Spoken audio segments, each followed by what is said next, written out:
All right, welcome back to the Andy Thompson podcast.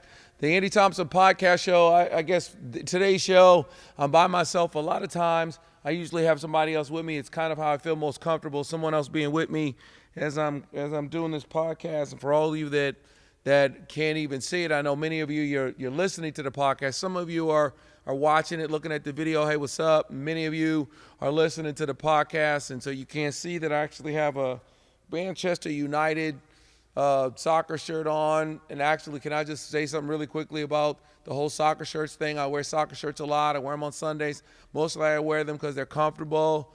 I'm not really a soccer fan. I don't really watch soccer. I don't really know. Today I'll have a Man U on. Tomorrow I'll have on, I don't know, Senegal. I don't know. It doesn't really matter. People see me somewhere and say, "Oh, Man U," and I'm just like, "Oh, yeah, it's just a shirt." Yeah, so if you're watching and you're like, "I can't even watch this, it's Man United," then just calm yourself, relax. For all of you that are just listening, all this stuff doesn't make any sense to you anyway. But anyway, welcome to the podcast. I guess what I want to talk about today really quickly is I've been having a lot of conversations just with different people, my own children, especially my own daughter, one of my daughters who's an artist, and we had a pretty serious conversation, and it's what I really want to talk about today, which is kind of from the subject of expectations versus reality, or really expectations versus destiny. And I think that if someone's listening to this or watching me right now and you're looking at it or thinking about it from a Christian perspective, I think that sometimes we can think a lot about destiny, or we think a lot about the will of God, or we think a lot about what God wants us to do. And if you're here checking, listening, not necessarily a super Christian person, or that may not really apply to you, I really do think that the topic still applies when it comes to kind of the idea of what you actually expect versus what you actually realistically have.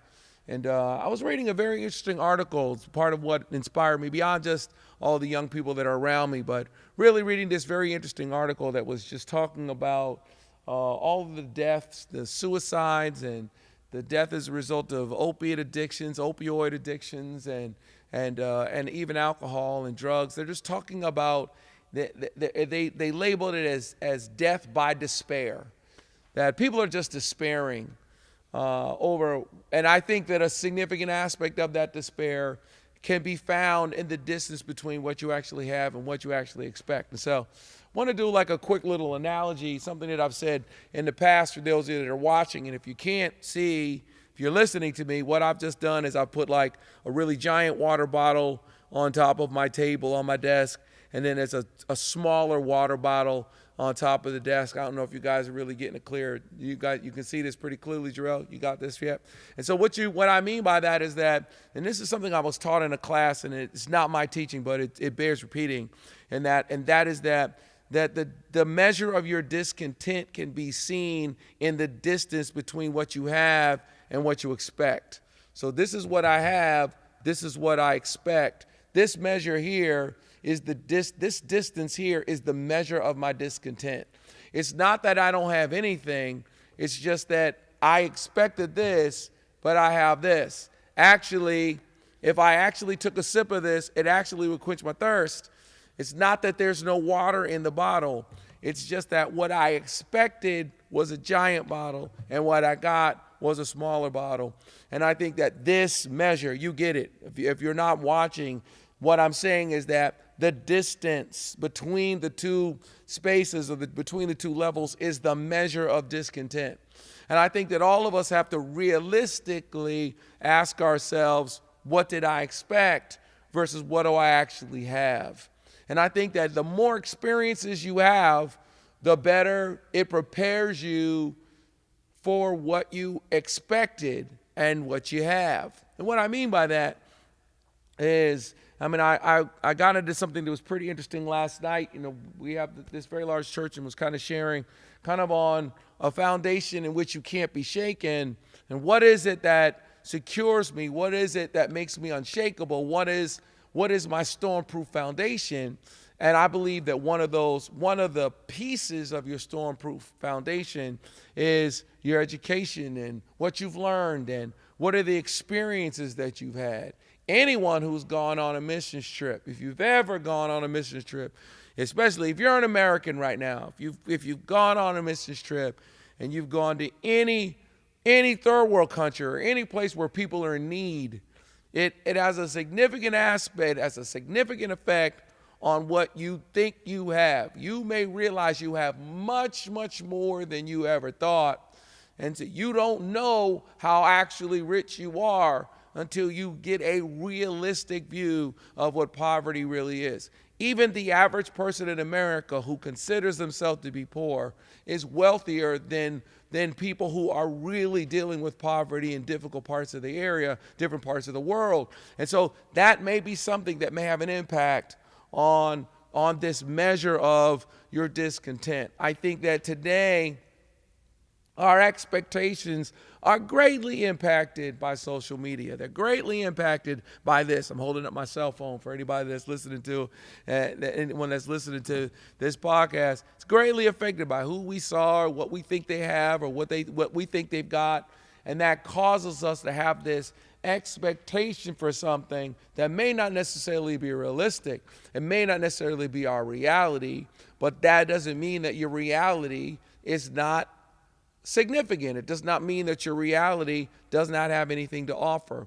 And so if you are dealing with that discontent, and if you are battling against despair, beyond just getting counseling, beyond just staying away from drugs, beyond just having some good conversations and some good relationships with people that really love you and care about you, then a part of what may be required is for you to have some different experiences beyond just experiences with your cell phone, beyond just experiences with what Beyonce has or what Jay-Z has or what Adele has or what Chance the Rapper has, or I don't know, whoever you think is cool, beyond just their experience. But sure, it's easy to look at people on a higher level than us and compare ourselves to them and say, in comparison to them, my car sucks.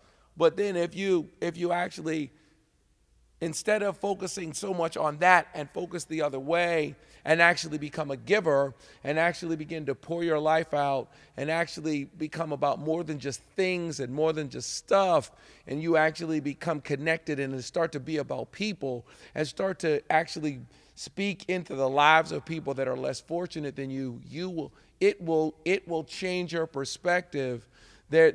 Believe me, as challenging as you think your situation is, there's someone that's worse off.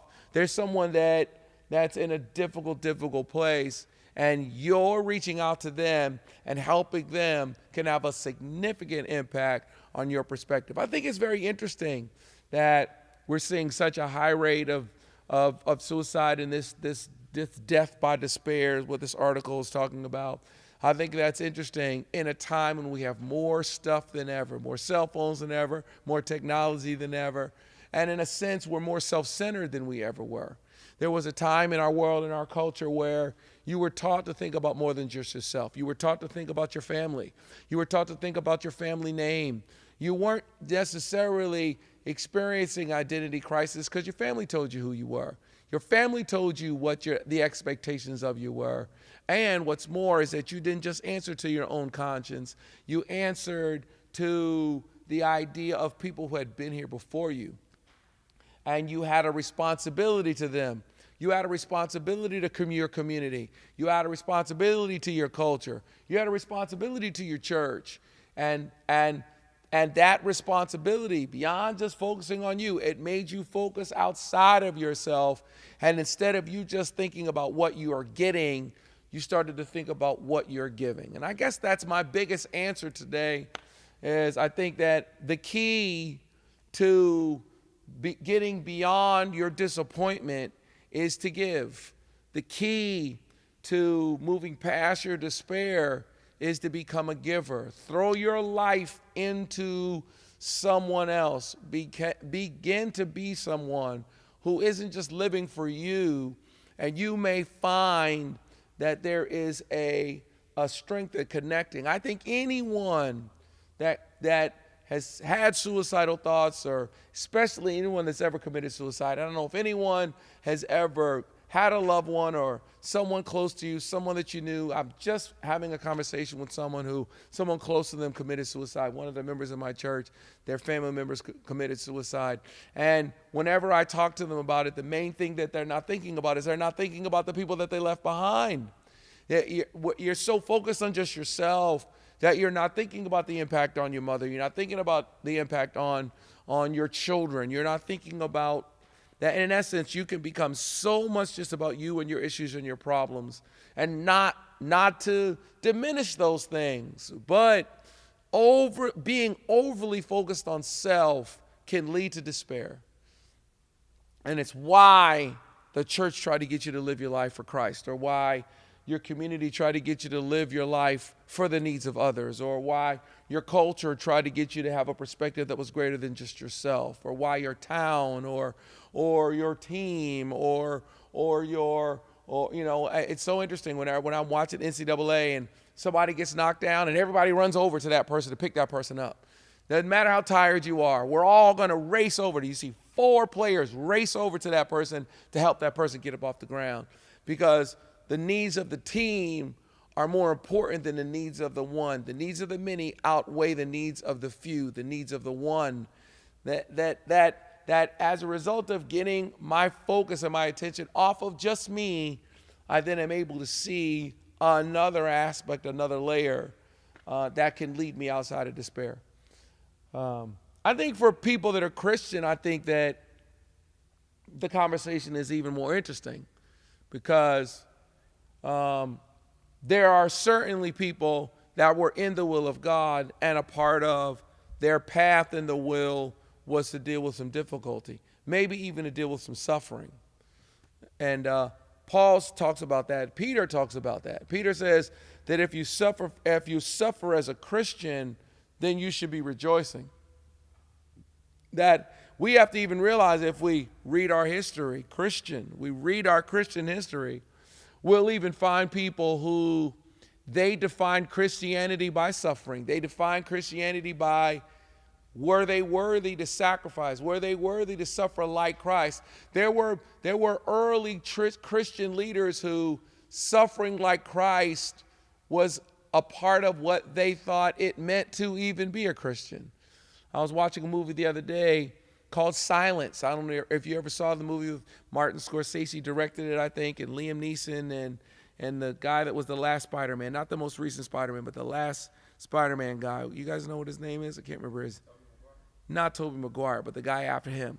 I can't remember his name. Anyway, Garfield, I think is his name, something like that. And he was in this Hacksaw Ridge. Anyway, that guy was in the movie. And then the dude who's like the new kind of Darth Vader in the new Star Wars, the Oren dude or whatever his name is, he was in the movie. They basically were representing these 3 priests, in the early 1600s that were going to Japan, a place where there was significant persecution against Christians, significant persecution against the church. They had tortured and killed thousands and thousands of Christians during that period of time. And these 2 priests had volunteered to go there. It wasn't like they found themselves there and they just, we're in Japan and oh my God, they're persecuting us. No, they were from Portugal. They were coming from another place, a place where there was Christianity, a place where there was a certain amount of prosperity, a place where there was a certain amount of acceptance of the church. And they decided to go to a place where they had to hide and sneak. And if they were going to be caught, they were going to be tortured and they were going to be killed and they were going to be required to step on the face. It was a very, very interesting movie. And I don't know if you saw it, but my point is that it's very interesting to see how in different times, in different periods, in different generations, how people judged whether or not they were Christian, or how people judged whether or not God was in their life. There was a different delineation. There was a different measure than just our measure. Right now, let the smallest little thing not go our way, and we're almost like, oh, God must not be in it, or maybe the Lord is not on my side, or oh my God, I lost my job, and so God is not on my side. Whereas there have been people down throughout the history of time, down throughout the corridors of Christianity, in which people almost measured whether or not they had a relationship with God with whether or not they suffered, or whether or not they went through something difficult. And you could make an argument that there was a time in which perhaps that was their role in the kingdom. And I know it's not something we like to think about, but that perhaps a part of what their job was to do in God's grand scheme of kingdom was for them to give their lives. Part of the reason why I believe that Jesus rose from the dead, died on the cross. Here we are. I'm shooting this podcast, doing this podcast week after Easter, right? Just last Sunday, Easter. Part of the reason why I believe Jesus died on the cross and didn't just die but rose from the dead is because the apostles they died. They died. They shed their blood. Believe me, if they had hid his body somewhere, somebody would have broke under the cross. Somebody would have said, look, there's no way you could have got 10 guys, 11 guys to all die. There's no way. Jesus appeared to so many people that when persecution came and they started killing Christians, there were Christians who said, well, I'm not going to deny that I saw him. He's alive. Their blood is a part. Not only is this written in the blood of Jesus, but it's written in the blood of saints. It's written and there were people that sacrificed. And as a result of their sacrifice, the kingdom moves forward. And it may be, just maybe, it may just be that there is some sacrifice that is required when it comes to your walk and your relationship with God. I know I'm not the only one that can say I've had to sacrifice. I've had to walk through some difficult places. Just because you're walking through that difficult place doesn't mean that God's not with you. Just because you're in the valley does not mean God is not with you. Just because you're in a dark place doesn't mean the Lord hasn't led you. It's very possible for the Lord to lead you. It's very possible for the Lord to tell you, go to the other side, and you encounter a storm. It's very possible for Jesus to come walking out to you on the lake and it scare you. You think it's a ghost. It's very possible for you to not be sure if it's even him. Lord, if it's you, bid me come. I've been alive long enough to know that I can't just judge whether or not God is with me by everything going exactly the way that I think it should go. That I want my life to count for him. And I think that at the foundation of it, that's a big part of what it means to be a Christian. When I was younger, we used to sing a song in the church I grew up in that said, I want to serve the purpose of God in my generation. I want to serve the kingdom of God while I am alive. I want to give my life to something that will last forever. Oh, I delight to do your will. What is on your heart? Tell me what to do. Let me know your will and I'll follow you. That I want to know what the will of God is for me. And if within that will, there's some challenges, there's some difficult places, there's some tough stuff I walk through, I'm all right with that as long as I'm in the center of his will. And that I have an expectation, but I'm looking for the Lord to confirm his word with signs following. Because I'm not really sure until I get there. But that I want my life to count for him. And I believe that if my life counts for God, if the Lord is with me, if his presence is with me, and I know that I'm called according to his purpose, even if I don't quite have what I thought I was going to have, I still can find a joy in what he has brought in me and what he has brought in my life. And I want you to keep that in mind when you think about your expectations and what it is you want out of this thing called life. Till the next time, Andy Thompson Podcast. Peace.